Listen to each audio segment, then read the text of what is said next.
আসসালামু আলাইকুম। আপনারা সবাই কেমন আছেন? আশা করছি ভালো আছেন।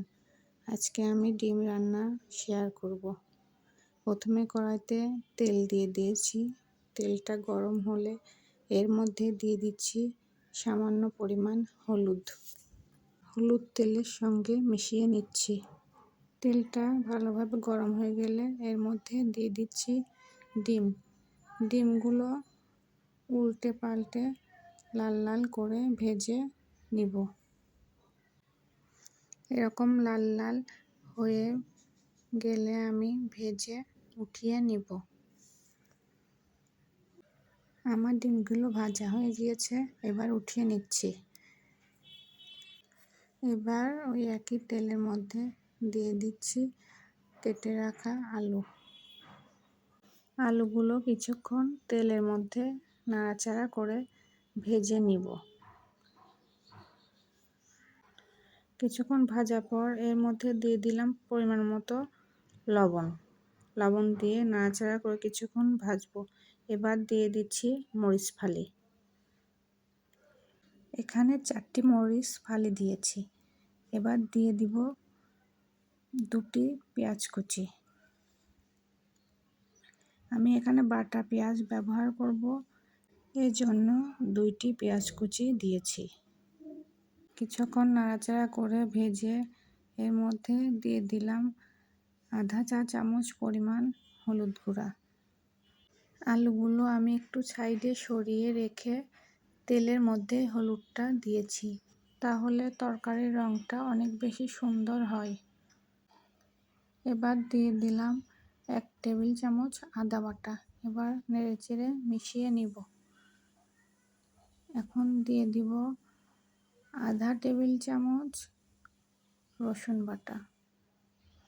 এবার নাড়াচাড়া করে মশলাগুলো আলুর সঙ্গে সুন্দরভাবে ভেজে নিব।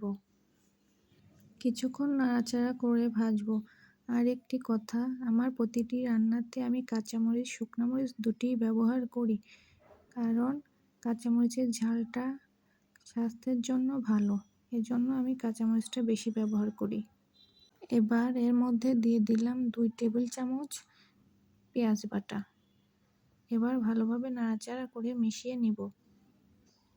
এবার 1 চা চামচ জিরা গুঁড়া, আধা চা চামচ ধনিয়া গুঁড়া দিয়ে দিলাম। এবার কিছুক্ষণ নাড়াচাড়া করে মশলাটি ভালোভাবে কষাতে থাকব। মশলাটি যত সুন্দরভাবে কষানো হবে, তরকারির স্বাদ তত ভালো হবে।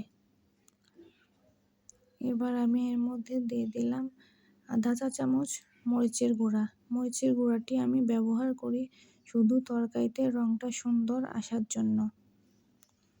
এবার কষানো শেষে আমি দিয়ে দিচ্ছি সেদ্ধ হওয়ার জন্য চায়ের কাপের 1 কাপ পরিমাণ পানি। আলুগুলো সুন্দরভাবে কষিয়ে নিব। এর মধ্যে এবার দিয়ে দিব ডিমগুলো। ডিমগুলো দিয়ে কিছুক্ষণ কষিয়ে নিব।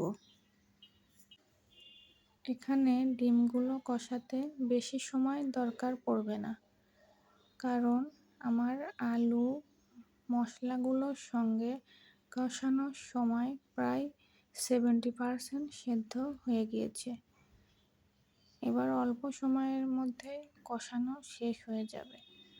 এরকম করে ভালোভাবে নাড়াচাড়া করে কষিয়ে নেওয়ার পরে আমার ডিমগুলো এরকম হয়ে যাবে, তখন আমি পরিমাণ মতো ঝোলের পানি দিয়ে দেব। ডিমগুলো প্রায় অর্ধেকটা ডুবে থাকবে, আমি এরকম পানি ব্যবহার করেছি। আপনারা আপনাদের পছন্দ মতো পানি কম বেশি ব্যবহার করতে পারেন। আমি আরেকটু পানি দিয়ে নিয়েছি, কারণ আজকে আমি ডিমের ঝোল রান্না করছি। ভুনা হলে পানিটা কম ব্যবহার করতাম। এখন আমার ডিম রান্নাতে বলক চলে এসেছে। জাল করে আমি যতটুকু ঝোল রাখতে চাই ততটুকু পরিমাণ করে নিয়েছি। এবার এর মধ্যে দিয়ে দিলাম 1 চা চামচ গরম মশলা গুঁড়া। আমার ডিম রান্নাটা প্রায় শেষ। গরম মশলাটা দেওয়ার পরে আমি 3 থেকে 4 মিনিট রান্না করেছি। আমার ডিম রান্নাটা দেখতে এরকম হয়েছে। আমার ডিম রান্না শেষ হয়ে গিয়েছে। এবার আমি একটি বাটির মধ্যে ডিম রান্না ঢেলে নিব। এখন একটি বাটিতে ঢেলে নিচ্ছি। এতক্ষণ যারা ডিম রান্নাটি আমার সঙ্গে দেখেছেন তাদেরকে অসংখ্য ধন্যবাদ। রান্নাটি ভালো লেগে থাকলে লাইক, কমেন্ট, শেয়ার করতে ভুলবেন না। ধন্যবাদ।